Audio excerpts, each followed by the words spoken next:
Hi guys, Jordan from P&P Campers. I'm just going to be doing a handover video on this Autosleeper Nuevo. So it's based on the 2014 Peugeot Boxer chassis, 64 plate, so it's late 2014 or early 2015. So what I'll do is I'll start under the bonnet, work my way all the way around the outside, and then I'll show you to the inside. So on these newer cabs, you've actually got all of the sort of consumable items, or the the refillable items are all on the left hand side just here. So you've got your washer fluid in the little blue capped reservoir there, power steering fluid, engine coolant, and brake fluid just here. To get to these two here, you do need to take this little cover off, which is just by twisting these little bits here and lifting it out. Down below that, we've got your engine oil filling point, and your engine oil dipstick is the yellow one down here at the front. You have got air conditioning on this vehicle, so you've got these two pipes just here. Down the back of those are these little points just here. This is where you would regas the aircon from. And the air filter sits down here in this sort of circular box on the right. Now the engine battery on these cabs sits under the floor just in front of the passenger seat inside the cab. So if you want to jump start the vehicle and you're out and about and you can't, you don't have time to get under the bonnet or under the seats, sorry, then you have actually got this little point down here. So when you lift this open, which sometimes is easier with a little screwdriver, but basically when you lift this open, you'll have a little cover in there to cover up a positive terminal for the engine battery. So if you want to jump start the engine battery, just try and get this open. There you go. You've got a little cover, see just there, you got your positive terminal for the engine battery. All right, and your negative terminal is this one up here, which you can see. So it does say there, only for jump start. So basically it means that you can't charge the engine battery from these points, or at least you shouldn't. So yeah, if you want to jump start the van, negative terminal there, positive underneath the little cover. So on the front rear side of the van, so passenger side, we've got inside the door, the bonnet release handle is just here. To swivel the front seats, you've got these little things here, so just push those down and then you'll be able to swivel the seat around to wherever you want it to go. Just behind that, we've got your diesel filling point. So you will need an ignition key to go into that in order to unlock it. On the near side of the van, we've got quite a few bits and pieces to show you. So obviously I've got the awning out at the moment. This is an Omnistore awning. Just sort of had it out for the habitation check to make sure it was all okay. Lubricated up all the moving parts and it's all absolutely perfect. Nothing wrong with this awning whatsoever. You've got a nice big storage locker down here, just behind the passenger door. So loads of storage in there. Some of the original, well, actually all of the original carpets just there. A hookup lead, which we can't warrant. We don't test these, but you can have a little look at it if you want to, have a little go with it. And there's also some chocks over there, some leveling chocks at the back that a previous owner has left behind. So these are all just bits and bobs that the previous owners left. To the right of that, we've got a couple of sockets. So we've got your external mains electric socket. So that will work when your electric hookup is plugged in on the other side. Your external gas point, which will work when your gas is turned on, which in this particular van, because you've got an underslung gas tank, the gas tank's basically on all the time unless you go in there and turn it off by the valve underneath. Next door to that, we've got one of your two freshwater filling points. So if I just show you on the keys, we've got this silver key just here. So this key is the one that goes into here, twist it, and then you can take this freshwater filling point out. Okay, so that's how you would fill the tank up from there if you have access to a hose or a watering can. Now on the other side of the van, you've got another point, which is basically where if you didn't have access to fresh running water or a watering can, you can have a roll-away tank, which you fill up somewhere else, bring back to the vehicle, and then there's a socket on the other side of the van, which you plug into, and a pump drops down into the roll-away tank to suck it up through into the van. So you've got two options, normal freshwater filling point, and on the other side is your 12-volt socket pump filling point. These two vents just here are both to do with the fridge. Okay, so basically if you had the fridge lit up on gas, you should be able to feel a little bit of warm air coming through this sort of area here, and if you also, sometimes you can hear a little bit of a gas sort of burner noise down here in the bottom half, totally normal as well. So I can actually feel a little bit of warm air coming out through that now. Inside the habitation door, we've got the electric step switch. So when I press on this one just the once, step goes in and out really nicely. To the back of the van, because the reversing camera that was on the van, which actually, just out of interest for you, was this one here. Although it looked a little bit more inconspicuous up there on the top, it wasn't working. It was doing absolutely nothing at all. So I had to replace that for a brand new kit. Plus side to the kit that I've fitted is that you've got a twin camera system now. So basically, if I zoom in a little bit, you've got one camera on the left that faces straight out and one camera on the right that faces straight down. So you can have it on all the time that you're driving. I've wired it up to an ignition live cable, so it goes off when you turn the ignition off, it comes on when you turn the ignition on, so that it won't drain the battery out, you know, when you're not using it. But it means that you can use it all the time when you're driving as a rear view mirror as well. When you want to when you want to sort of look straight down to reverse, you just press the V1 button on the screen and it will switch between the two cameras. There is this camera just here as well, which a previous owner has fitted. Now this is a wireless camera, and unfortunately they're not the best in the world. It does actually work, this one, but it's a sort of separate system that you have to plug in and all that sort of stuff. So I'll point out where that is, but I would just ignore that one now if I was you, and just use the one on the top. So 2 bike rack with all the corresponding parts on that one as well. Nothing wrong with that at all. Down here on the rear off side of the van, where you've got your wastewater drain off point, sorry.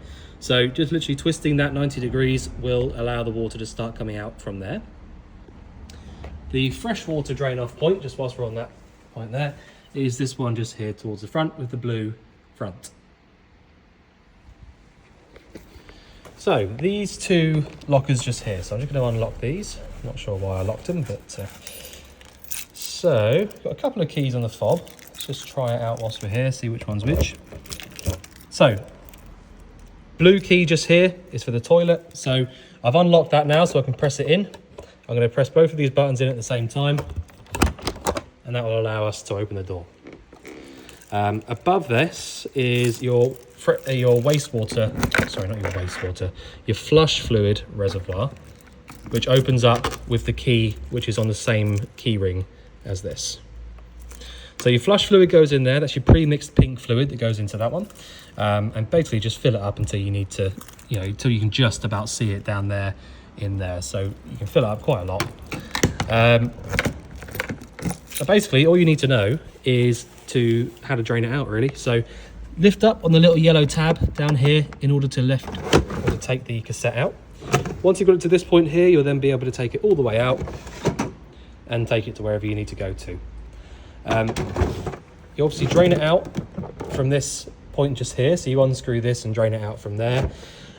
When you're physically draining it out, you should be holding down this little yellow button here at the back. Once you've drained it out and you're ready to put it back in, you need to put 1 cap's worth of the blue fluid back inside the cassette and then push it all the way back until you hear that click. And that's it, ready to use again. Next socket is your electric hookup point. So if you do have access to a hookup cable, it's really handy to have that plugged in. It means you'll have access to using any of your mains powered appliances. It means your battery charger will spring to life and will start charging up the leisure battery straight away, and a few other things which I'll mention inside. These two things here, this one is for your boiler. So if you've got the boiler lit up on gas, you'll feel warm air pumping out through the outside of this. And this is an external TV aerial socket, which most people don't use anymore. It's a bit more of an old school thing, really. This is the other freshwater filling point that I was talking about. So if you did have one of the whale pumps that you need to push into there and drop into a tank, then that's where you would do it from there. It's really, really simple. And if you do get hold of a whale pump and you want to use one of those, you'll see just how easy it is when you just push it in. And the last thing here is your LPG tank filling point. So these come as standard from the factory with the LPG tanks underneath. So that is your filling point from there. That's sort of the majority of big sort of motorway services will have the LPG filling points on them, and you won't have to fill that up very often. I actually also know that the tank's pretty much full at the moment, so you shouldn't have to worry about that for some time. You'll notice on the floor, I've got quite a lot of sort of red chippings here. So basically every sort of 10 years or so, I think it is, you should have a little look at sort of, you know, tidying up the underslung tank. So you can see this here is the underslung tank. Now what I've done is I've chipped away all of the loose material that was on this, sprayed it black, and then covered it in a kind of white, it's under seal basically, so it doesn't go completely dry. Okay, so basically any water that goes onto that will not be going in and penetrating to the metal, so it will keep it nice and dry underneath. So you shouldn't have any issues with that. It's all nice and solid, no issues with that at all. This just here is the cover for your valve. So if you ever needed to actually turn the gas bottle off, you undo this little cover just here and there'll be a valve inside. To turn the actual valve off, you spin it clockwise until it stops, and to turn it back on again, anti-clockwise until it stops. Now, inside the actual cab door, there is, just down here, there is a gasset level indicator. So when you start the engine up, it'll tell you on there how much gas is in that tank, and as I said a minute ago, it's actually completely full at the moment, so that will last you a lot longer than you might expect. On the door, we've got your, I'll just zoom out a little bit, your electric adjusting mirrors. So you just choose which mirror you want to move and then move it around like a little joystick basically, and your electric windows from there. Because we're on the Peugeot, you do get a few extra bits and pieces. So you've got the steering wheel controls as standard. You can connect up your phone to this system here and answer and decline phone calls and stuff like that. You got your front and rear fog lamps from these ones just here, and your headlight adjustments from these. Washers and wipers are on the right hand stalk. Lights and indicators are on the left. You've also got the optional extra cruise control stalk here as well. So you can use that by turning it on and off like that, adjusting your speed and pressing resume or pause. We've then got the 6-speed manual gearbox. So to select reverse, you lift up on the back here, over and up to the top left-hand side will allow you to engage reverse. Now I will say that the camera that was here before, even though it didn't work, the screen was sort of wired up so that it would come on when you put it into reverse. Now, if I was fitting a single camera that looked straight down, then I would have done the exact same thing and wired it up to a reverse switch. But because we've got a double camera now, we want to be able to use it all the time. So if I just show you what I mean, just grab the key out of my pocket. So when I put the ignition on, or you see, before I put the ignition on, I can't use the screen whatsoever. It just will not come on at all. So as I put the ignition on, turn off the wipers, I'll then be able to turn the screen on, or it comes on automatically, and we can see, because we're inside, it's looking like black and white. When you go outside, it'll get colour again. But we can see the one there that looks straight down, so you can see the bike rack and you can see exactly how close you can reverse up to things. And when you press V2, that's what shows us our rear view camera. So we can see our little tuk-tuk there. So basically the idea, as I said, is that you can be driving along, and as long as you're driving and the engine's on, the ignition's on, you can use this as a rear view mirror. Okay, so you can see what's happening behind you all the time. You know, because obviously if you just took this off and had just the mirror there, you can't really see a huge amount behind you. So having one of these is really helpful. All right, so you can turn this off with the button just there if you want to, but as I mentioned a minute ago, it will turn itself off with the ignition, like so. So that won't drain your battery out, and you know, you won't run into any issues like that. You have got a couple of bits and pieces just here about the camera system, and you do also get this little remote here as well to have a play with. So see how you go with that. So the center of the cab just here, we've got the air conditioning switch, that button there. All of the standard heater controls. I don't really explain those normally because it's pretty self-explanatory. Hazard lights, and you can lock and unlock the cab with this button just here. So I think that's about it really for the cab. There's not much else to show you. Oh, apart from the fact that the engine battery sits under the floor here in front of the passenger seat. So yeah, there you go. Apologies for showing you my socks just then. It's a bit hot in the garage here. So right, so what I normally do is I'll just sort of show you the layout. So in this particular one, we've got the standard sort of side settees here, over cab storage, loads of storage actually over here. So you've got the side lockers here, and obviously one massive locker there. I need 2 hands to open that, but there you go. So the side settees quite literally just pull together in the middle to make up your double bed, and that is at least a 6-foot bed, so they're really good size. Being a newer Autosleeper, you also get pretty much every sort of optional extra that you can think of under the sun. So you've got the microwave here, which is a mains powered appliance. We've actually got the air conditioning on the roof, which is also a mains powered appliance, but it's something that is just unheard of really in these smaller vehicles. You've got the Truma iNet Ready system for your heating and hot water, so that's gas and electric. You've got the range cooker with the electric bit on the top. Yeah, also all sorts of bits and pieces that you'll sort of come to find more and more things for yourself anyway. But right, so what I'll do is I'll start with the control panel, and then I will work my way around the appliances after that. So the control panel itself, this is a very, very, very simple control panel. Now basically you've got a main power switch just here. So when you turn that on and off, as you can imagine, anything 12 volt related or leisure battery related will turn off. You've then got water pump. So when you turn your water pump on, you will find that the pump will run on for a few seconds until it gets itself to pressure. Now sometimes you'll also find that you might have to draw the water through for a few seconds on the hot side of the tap just to allow that pressure to build back up. Now the reason for that is the hot water side of the taps run through the boiler, and basically to make sure that the boilers fill up, you need to make sure that there's water coming through the tap on the hot side. If the boiler isn't quite full, you will not get water coming through the hot side of the tap. It will just kind of cough and splutter at you.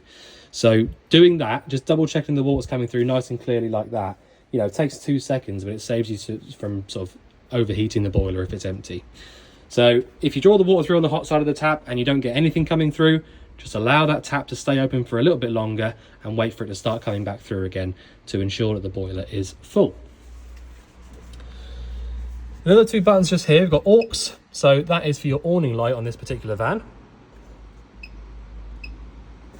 Okay, and then we've got this little button just here, which is a bit of an unusual one, but if I press it, you will see it now changes on the control panel. It's changed over to vehicle battery. So basically what that button there does, if you've got this button switched on, like I do now, then essentially anything that you're powering up in the back of the van, so at the moment it's all of the lights and all that sort of stuff, it's now being drawn from the vehicle battery. So you might be thinking, well, why would you ever do that? Doesn't make any sense. It's because if you're hooked up on the mains, if you've got the mains cable plugged in and you press that button to on, all right, it then starts charging the vehicle battery as well. Okay, so the only reason you would ever have that button turned on, the top right hand button, is if you wanted the electric hookup to charge the engine battery. Okay, doesn't make any sense to use that button when you're not hooked up, because really you want to use the leisure battery for the things in the back of the van. That's actually what it's there for. So for the majority of the time, leave that switch there turned off and it should tell you the leisure battery's voltage. When you press through on these right hand buttons, if I can get a bit of a better angle so you can actually see it. That's annoying. It's not actually showing you it on the on the screen. There you go. You can just about see it a bit better now. Difficult to show you because it's not really showing up on the screen. But basically, flicking through here, I'll just tell you what they say. So we've got event timers. Don't need that. Alarm, so you can set yourself an alarm. Clock, so you can change the time on the clock. Water tank fill, you haven't got to worry about that one because basically the next part that we get to will say pump select. Now if you want to use the internal pump, as in you want to draw the water through to the taps and all that sort of stuff, then you need to have internal selected on the pump select button. All right, if you want to draw water through from the external socket that you've got over there, then you can have external or both selected. But for the most part, you want it on internal. Battery current. Now that's telling us how many amps of power are being drawn from the leisure battery at any one time. So at the moment it's saying minus 2.7. Okay, so basically it's just saying that all of these lights being on now are drawing 2.5 or 2.7 amps. Okay, so that's a pretty normal sort of amount of amps to be drawn. When you plug the hookup cable in, you'll find that it will say plus something amps because it's putting power in to the leisure battery. Okay, or putting more in than it's taking out. Next one over is your external temperature, wastewater level, freshwater level, mains supply. So if you're hooked up on the mains, it will say on, and then your two battery voltages. And that's it. So it's all, you know, basically flicking through there is just reviewing all of your levels, viewing what's going on with the van.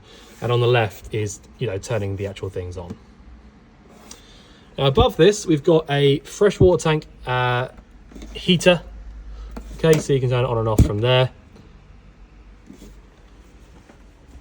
And so that's about it. So I will carry on now and just sort of show you, start with the appliances. So first thing I'll show you is just that I'll just point out to you. So the reason that we've got this little square up here, I know it's not the same wall board, but we don't have any of this exact wall board. It would have taken weeks to get hold of some.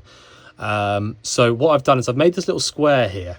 Okay, now I know it's not the particularly sort of the prettiest thing in the world, but the reason that I've done this is because anybody in the future that might have to play around with the reversing camera is going to thank me for that, because basically where Autosleeper had fitted that camera that I showed you outside from new, they had fitted it on the outside of the van, run the cable, and then built the van around it.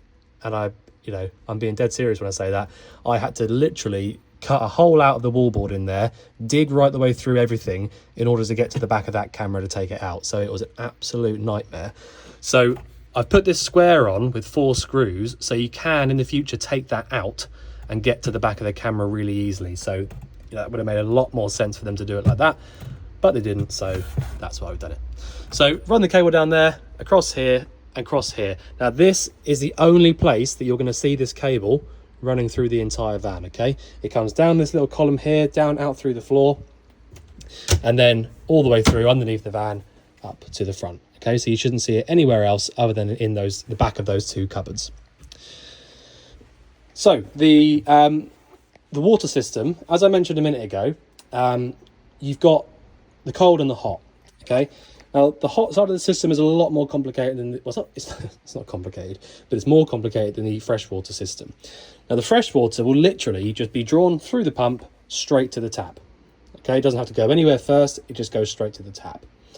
The difference is the hot water has to run through the boiler first, and so as I mentioned, if the boiler isn't full, you won't get any decent pressure coming out of the tap. If you find that you don't get any pressure coming out through the tap, there's one thing that you need to check straight away. I should have done this before the video started, but I'll just do this now. So let me just take these. Oh no, it's all right, it stays there. Okay, so down in this little lower area here, you've basically got a couple of important things really. So you've got this little valve just here, or the black unit you can see. Now this is essentially your boiler drain off point, and that is an auto boiler drain off point, which means that if the temperature gets inside the van, if the temperature gets really, really cold, sort of below sort of 4 degrees inside here, that boiler drain will open up automatically to save the boiler from frosting up. So essentially what will happen is the little blue valve at the top just there will twist 90 degrees, so it's facing this way, and the blue button that you can just see on the bottom there will poke out. So that will then be the boiler drain in the open position, and it will drain out anything that it goes into onto the floor. So to stop that from happening, you just twist it back to where it is now, and that is now in the closed position. So you twist this back around to where it is now and push the blue button back in. That will then be closed. So that is how you would use this. Is the way you need to have the valve there in the closed position. Okay, so it won't drain anything out onto the floor. To the right of this little white unit is your pressure switch for the pump. So basically, if you ever find that the boiler's full, but the pump's just running on and running on, and you know, you can't find any leaks or anything like that, but the pump's just running on. You can, if you want to, adjust that pressure switch. It's very, very minute, the sort of amounts that you need to move it. So please don't sort of knock any of that or anything, because that's when you'll sort of have an issue. And realistically, just, you know, leave that for people like us, you know, the people that sort of do this sort of thing day in, day out. It's I only say that because you know, it can be the tiniest little movement, and if you go the wrong way, it just sort of messes everything up. So but that is a pressure switch there for your water pump, if in case you ever needed to see that. The leisure battery sits inside this little box just here as well, and then the rest of it is just storage. So in my opinion, I would just say to you, I know this is like a nice bit of storage, but I would try and avoid it as best you can, because you've got the boiler drain there and the pressure switch. So try and just use this area here as storage. So yeah, right, so just pop this back down. Oh. So the cooker, I very rarely spend much time explaining these, because it's literally just like a household cooker. The only difference is that you've got the electric switch just here on the left, which will do the electric ring there at the back. So essentially, you know, if your hookup's plugged in and you turn this on, you'll get a little red button, or a red light there, sorry, coming up. The rest of them are just literally push in and round whilst pressing on the ignition to get them to light up. Same goes for the grill and the oven. So the grill's this one, oven is this one. Same ignition switch. Yeah, very, very, very easy. You've got a fan up here. All right, that's your extractor fan, and your lights just there. Lights on the left, extractor on the right. So the bathroom. Now this is quite a clever little design in the bathroom here. So you'll see that when we get in here, I can actually pull this whole unit around. Okay, so you can pull that entire unit around and pull this over to make the big shower unit. So that is what basically allows you to have a separate shower and not get everything in this bathroom soaking wet. Okay, so you've got a sink on here with a tap. All right, sometimes you have to use the shower head on that, but this one's different. So you've got a sink with a tap just there. Shower head up there. So this is just hot and cold taps, nothing special about that at all. And you have also got a light up here as well. Bit of storage up here, just for your bathroom bits really. And then the bathroom, the toilet, sorry, down here. So to use the toilet, we've got a blue button at the top. When I press on the blue button, the flush fluid pumps around. Okay. When you want to drain this into the actual cassette itself, pull on the handle just here, and it will drain down into the cassette. Make sure that you push that flap back to where it was before you close the lid back down, because if you leave that open, two things will happen. One, you'll get bad smells coming back into the van, which obviously you don't want. And two, you will not be able to take the cassette out from outside, because if that's open, the cassette's locked, so you can't take it out. All right, so I'm just going to close this little skylight here, because I will definitely forget that otherwise. So next thing's going to be the fridge. In fact, actually, the next thing's going to be the aircon. Now, I've not hooked up on the mains, so this won't actually do anything when I press it. But it's as easy as this. If you press the on button, the actual remote will come on. But essentially, you can press the mode button to change the different options that you've got on here. And fan speed. And your temperature. And that's it. It's as easy as that. When you're hooked up, when you press that button, you'll hear a little noise, you'll get a little light on there, and it will just spring to life. I have used this as part of the habitation check, and it works perfectly. Nothing wrong with that whatsoever. And it is a proper Truma Aventa aircon unit. It's not some cheap aftermarket one. That is the proper one. So the fridge, this is a, if I just open it up, this is a Thetford 3-way fridge. Okay, so basically what I mean by 3-way is that, as you can probably imagine, there's 3 different options in order to get the fridge cold. Now, you've got In this particular case as well, you've got the highest spec one they do. So you've got the A option on here, which is the automatic option. So essentially you can press this button just here to select your different options. Okay, it will go through and it will choose all 3 different options, but you can, if you want to, leave it on gas. Leave it on A, sorry. Leave it on A and it will select one of the 3 options for you automatically. To do it manually, you press the button there and you would then go through and select whichever one you wanted. So this one here that's flashing at us straight away is the electric hookup, giving us a fault code number 10 because we haven't got the hookup plugged in, so that's completely normal. Next one is our 12-volt electric, giving us fault code number 6 because the engine isn't running, so you will need the engine running in order to use the 12-volt. And the last one is the gas, so you won't get any fault codes on this because we have got the gas on. So they are the 3 options on the fridge. Now I just have to explain that it's the same on all motorhome fridges, okay? But basically the gas and the mains electric are the only 2 that will actually get the fridge cold. The 12-volt option, this one here, all it does is it keeps the temperature inside the fridge for when you're driving. Okay, so essentially you have to get the fridge cold first before you leave. Switch over to 12-volt just for when you're on the road, and then switch back to one of the other 2 when you're parked up. But that's it. You've got a temperature selector on the right, and that's all there is to it. When you want to turn the fridge off, press and hold on this button just here. All the lights should go out, and that's the fridge completely off. Just above the fridge, you have got a extending piece of worktop, which actually comes out pretty far. So if you do need more space when you're in the kitchen area, then you can use that there as well. In the wardrobe, we have got your full-size standalone table just here. So that's your table that's going to sit down here in the middle, basically. Got a little light up there as well, a nice LED light. Towards the back of the locker, we have got the power supply unit, which I'll explain to you in a minute. Your gas isolators, a fire extinguisher, which is out of date, or I have written that on the have sheet, but we don't replace that sort of thing.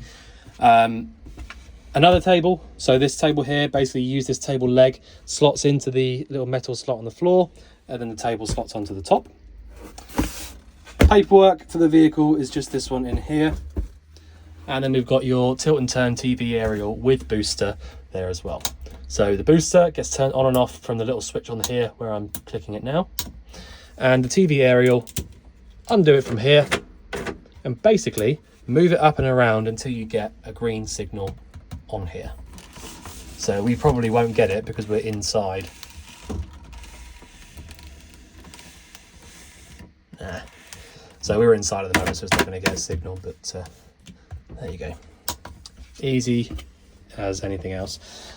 So the power supply unit, so this basically is where every single bit of 12-volt and mains powered electricity comes to this unit here and then gets split off and diverted around the vehicle from here. So this is kind of like the heart of the vehicle. Now on the right, we've got your trip switches. So basically if you have any issues with any mains appliances, it'll be one of those trip switches there that should trip. And we've got a bank or 2 banks of fuses down here with a little diagram telling you what each fuse does just above it. So it tells you exactly what the fuse powers and what size it should be. So let's just say, for example, we had a problem with some of the lights. We couldn't get some of the lights working. We've got front lighting and rear lighting. So we would have a little look, see which one it might be, and then just check the fuse. So obviously you can phone us with any issues that you might have, but if you're away on holiday and we can't get to you, or you can't get to us, then, you know, it might be worth just having a little check on those because they are easily accessible. So yeah, there you go. So the last thing to show you is going to be the Truma combi boiler controls. Now, as I said, this is what you call an iNet ready system.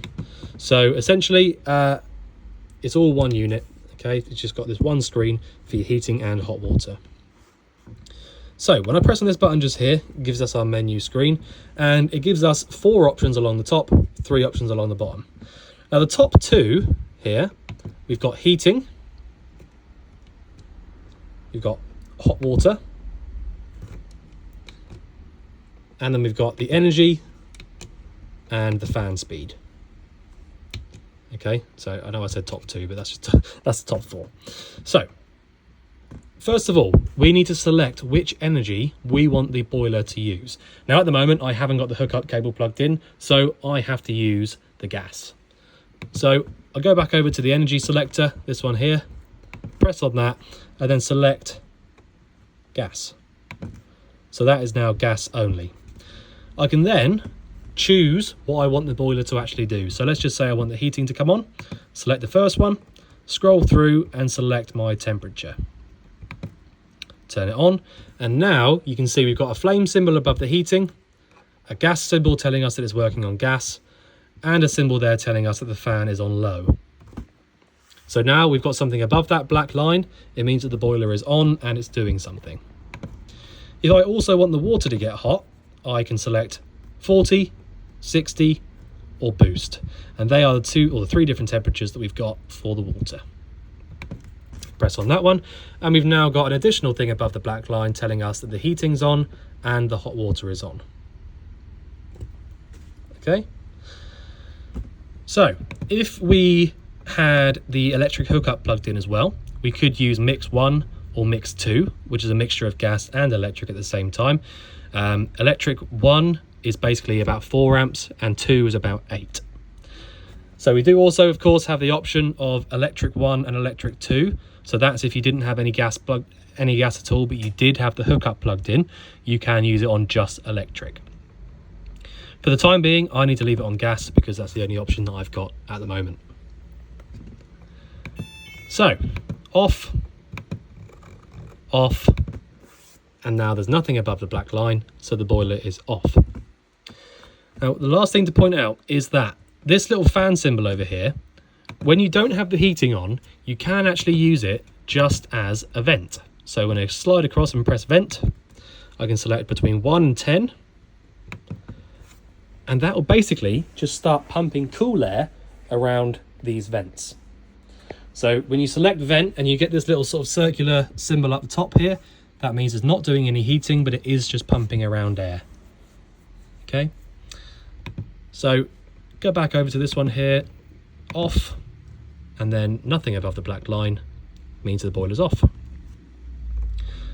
The 3 at the bottom, we can set timers so it can come on at certain times. We can set the time that it says on the actual screen, and the one here that has the little spanner symbol, do not change any of that, please, because it gets a little bit technical then, so you don't need to go into any of that. It's all set up properly, just leave it as it is. So other than that, I'm just trying to think if there's anything else I can point out, which I don't think there is really. Of course there's other things, other little bits and pieces that you'll come to find out, but the majority of it is all just covered there in the video.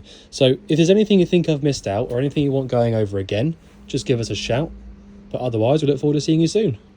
Thanks very much.